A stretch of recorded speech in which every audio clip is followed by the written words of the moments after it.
ഓം ശാന്തി. ഇന്നത്തെ ചിന്താവിഷയം പുലർക്കാലവേള. പ്രഭാത സമയം, അതായത് സൂര്യൻ ഉദിക്കുന്നതിന് മുമ്പുള്ള സമയം. പ്രപഞ്ചത്തിൽ പോസിറ്റീവ് ഊർജം നിറഞ്ഞു നിൽക്കുന്ന സമയം. ഇന്നത്തെ കാലത്ത് മനുഷ്യനൊഴികെ മറ്റെല്ലാ ജീവജാലങ്ങളും സൂര്യോദയത്തിന് മുമ്പ് എഴുന്നേൽക്കുന്നവരാണ്.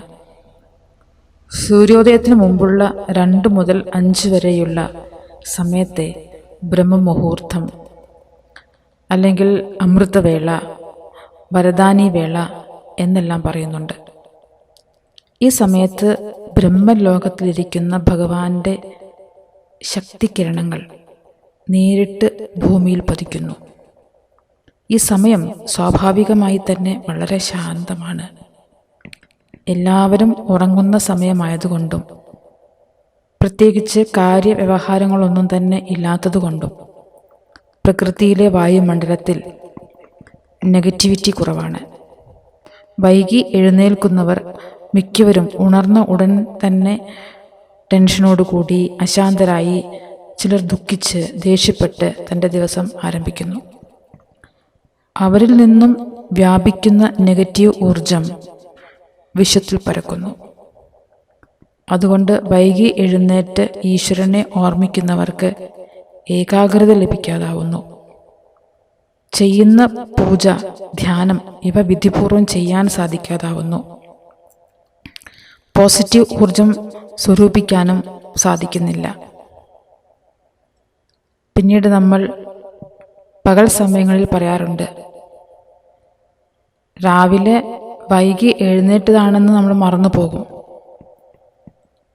പിന്നീട് പ്രതികൂല സാഹചര്യങ്ങൾ വരുന്ന സമയത്ത്, അതിനെ ജയിക്കാനോ അഭിമുഖീകരിക്കാനോ പറ്റാത്ത സമയത്ത് നമ്മൾ പരാതിപ്പെടാറുള്ളത്, ഇന്ന് രാവിലെ ആരെയാണാവോ ഞാൻ കണി കണ്ടത്,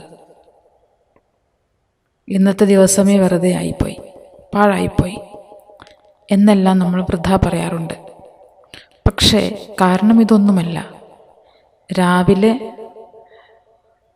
ഒരു ജോലിക്കിറങ്ങുന്നതിന് മുൻപായി നമ്മൾ ശാരീരികപരമായി തയ്യാറായി രാവിലത്തെ പ്രാതലും കഴിച്ചിട്ടാണ് പുറത്തിറങ്ങാറുള്ളത്. ശരീരത്തെ തയ്യാറാക്കി വയ്ക്കും, പക്ഷെ മനസ്സിനെയും ബുദ്ധിയെയും നമ്മൾ ശ്രദ്ധിക്കുന്നേയില്ല. മനസ്സിനും ബുദ്ധിക്കും ശക്തി വേണം, ഭോജനം വേണം. അത് നമുക്ക് രാവിലെ നേരത്തെ എഴുന്നേറ്റ് ഈശ്വരിൽ നിന്ന് സ്വയത്തിൽ സ്വരൂപിക്കാവുന്നതേ ഉള്ളൂ.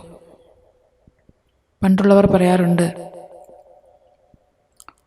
വയറ് നിറയ്ക്കുന്നതിന് മുമ്പ് മനസ്സും ബുദ്ധിയും നിറയ്ക്കണമെന്ന്. അതുകൊണ്ട് പണ്ടുകാലത്തെ ആളുകൾ ചെയ്യാറുള്ളത് എന്താണ്? ഒന്നവർ അതിരാവിലെ പുലർക്കാല വേളയിൽ എഴുന്നേക്കും. അവരുടെ കുളിയും ജപവും എല്ലാം കഴിഞ്ഞ് ദീപം കൊളുത്തി ഏതെങ്കിലും 2 ഭഗവാന്റെ നാമോച്ചാരണങ്ങൾ ചെയ്തിട്ടാണ് ഒരു തുള്ളി വെള്ളം കുടിക്കാൻ തയ്യാറാകുന്നത്. ആ പ്രവൃത്തിയിലൂടെ അവരുടെ മനസ്സും ബുദ്ധിയും ശക്തിശാലിയാവുകയാണ്. മുഴുവൻ ദിവസത്തെയും കാര്യങ്ങൾ ചെയ്യാൻ മാത്രം യോഗ്യതയുള്ളതാവുകയാണ്. മനസ്സിൽ സാത്വികതയും ശാന്തതയും സന്തോഷവും ഉണ്ടെങ്കിൽ ഏത് കാര്യവും വളരെ സഹജമായി ഉന്മേഷത്തോടു കൂടി, ഉത്സാഹത്തോടു കൂടി നമുക്ക് ചെയ്യാൻ സാധിക്കും. അതിനാൽ പകൽ സമയത്തെ കാര്യവ്യവഹാരങ്ങളിൽ സഫലത അല്ലെങ്കിൽ വിജയം ഉണ്ടാക്കുന്നതിന് വേണ്ടി ഈ പുലർക്കാല വേളയിലെ നമ്മുടെ ഈ അഭ്യാസം വളരെയധികം സഹായകമാകും. ബ്രഹ്മമുഹൂർത്തത്തിൽ എഴുന്നേൽക്കുന്നവരുടെ ബുദ്ധി പൂർണ്ണമായും കാലിയാണ്. അവരുടെ മനസ്സ് ശാന്തമാണ്. നെഗറ്റീവ് എനർജിയിൽ നിന്നും മുക്തരായി പോസിറ്റീവ് എനർജി സ്വയത്തിൽ നിറയ്ക്കാനും മനസ്സിനെയും ബുദ്ധിയെയും ഏകാഗ്രമാക്കാനും പവർഫുള്ളാക്കാനും വളരെ എളുപ്പത്തിൽ അതിരാവിലെ സാധിക്കും. ഈ 2 മുതൽ 5 വരെയുള്ള സമയത്തിനിടയിൽ കുറഞ്ഞത് 15-20 മിനിറ്റ് ധ്യാനിച്ചിരുന്നാൽ മനഃശക്തി കൂടും. ഇനി ധ്യാനം പഠിക്കാത്തവരും ഉണ്ടാവുമല്ലോ. അവർ അവരവരുടെ ഇഷ്ടദേവതയെ മനസ്സിൽ ധ്യാനിച്ചുകൊണ്ടിരിക്കുക. അങ്ങനെയും ശക്തി പ്രാപ്തമാക്കാം. ഈ ശക്തി നമുക്ക് നമ്മുടെ പഠിത്തത്തിൽ, ജോലി കാര്യങ്ങളിൽ, വ്യാപാരത്തിൽ, കുടുംബകാര്യങ്ങളിൽ സഹജമായി വിജയം നേടാൻ സഹായകമാകും. ദിവസവും കുറച്ചു നേരം ചെയ്യുന്ന ധ്യാനത്തിലൂടെ ലഭിക്കുന്ന ശക്തിയിലൂടെ നമ്മളിലെ ചിന്ത, ഭയം, ദുഃഖം, മനസ്സിൻ്റെയും ബുദ്ധിയുടെയും സ്ഥിരതയില്ലായ്മ ഇവയെല്ലാം ഇല്ലാതാക്കാൻ സാധിക്കും.